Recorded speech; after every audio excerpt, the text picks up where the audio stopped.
ආයිබෝවන් හැමෝටම සුබ දවසක් මුලින්ම ප්‍රාර්ථනා කරන ඔයාලා හැමෝටම. ඉතින් මම අද වීඩියෝ එකකින් අරන් ආවේ සුදු කව්පි වලින් වඩේ හදන විදිහ තමයි මේ වීඩියෝ එකකින් අරගෙන ආවේ. අපි මුලින්ම පැය 12ක් විතර පෙඟින්න දාලා තිබ්බ සුදු කව්පි ඇට ටික වතුර පෙරලා ටිකක් වතුර තිබුණත් කමන්නේ වතුර පෙරලා හිමීට මේක මංගෙඩියේ කොටාගමු නැත්නම් ඕගොල්ලන්ට කැමති විදිහකට බ්ලෙන්ඩර් එකේ හරි ටිකක් පොඩි වෙන්න කොටා ගන්න ඕනේ.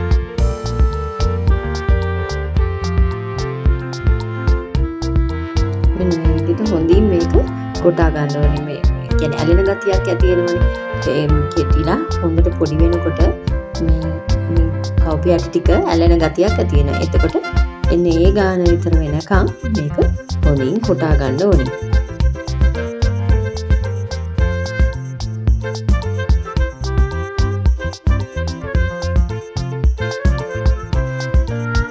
දැන් අපි මේ හොඳින් කොටාගත්ත මේ කව්පි ඇට ටික භාජනයකට දාලා ඒකට තව අමු ද්‍රව්‍ය ටිකක් මම එකතු කරනවා. මම එකතු කරන ගමන් ඕගොල්ලන්ට ඒ ටික කියන්න. මෙන්න මේ පෙනුමට මෙන්න මේ විදිහට මේ ටික කොටා ගන්න ඕනේ යාළුවනේ. දැන් මේ ටිකට මම හීනයට කපාගත්ත අමු මිරිස් ටිකක් එකතු කරගන්න. ඊට පස්සේ හීනයට කපාගත්ත බීලුණු ගෙඩියක් විතර මේකට එකතු කරගන්නවා. තව මම එකතු කරගන්නවා මේකට කෑලි මිරිස් ඔයගොල්ලන්ගේ රස අනුව එකතු කරගන්න. රස සැර අනුව එකතු කරගමු යාළුවා. ඊට පස්සේ රස අනුව ඔයගොල්ලන්ගේ මේකට ලුණු කුඩු ටිකකුත් එකතු කරගන්න. මේ ටික හොඳින් මිශ්‍ර කරගන්න ගමන් මේකට මම තාම් පිටි කුඩු ටිකකුත් එකතු කරගන්නවා. ඒකට හේතුව නම් අර ඇලෙන ගතිය සහ හොඳ වයනයක් මේ වඩේ වලට ගේන්න ඕන නිසා තමයි. ඔන්න දැන් අපි කව්පි මිශ්‍රණය වඩේ හදන්න ලෑස්ති. ඔන්න දැන් තියෙන්නේ අපිට වඩේ හදන්න තමයි. බලමු දැන් අපි වඩේ හදන විදිහ.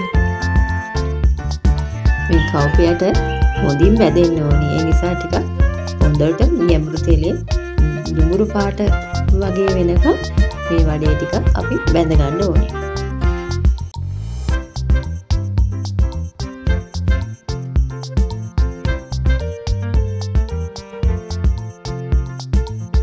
අපි තවසරයක් බලමු යාළුවනේ මේ වඩේ බදින විදිහ.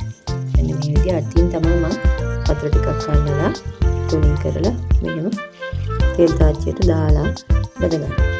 තව දෙයක් යාළුවනේ මේ සුදු කව්පි වඩේ හදද්දී අපිට තෙල් ගොඩාක් යන්නේ නෑ යාළුවනේ. ඒ වගේම මේක ඉතාමත් ගුණ කෑමක් නේ දරුවන්ට දෙන්න පුළුවන්. කිසිම රසකාරක වර්ණකාරක නැති ලස්සන රසවත් කෑමක්. ඔයාලා ගෙදරත් අපේ ගෙදර වාගේ පුංචි බඩගිනි කාරයෝ හැමතිස්සෙම ඉන්නවා නම් මෙන්න මේ වගේ කෑමක් හදලා ඒගොල්ලන්ට දීලා බලලා මට කමෙන්ට් එකකුත් තියන්නකෝ.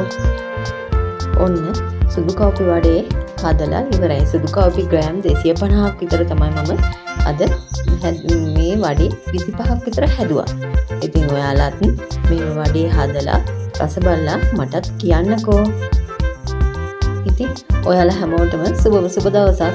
අදට මම නවතිනවා. තව වීඩියෝ එකකින් හම්බ වෙමු. ආයිබෝවන්. තෙරුවන් සරණයි ඔයාලා හැමෝටම. ජය වේවා.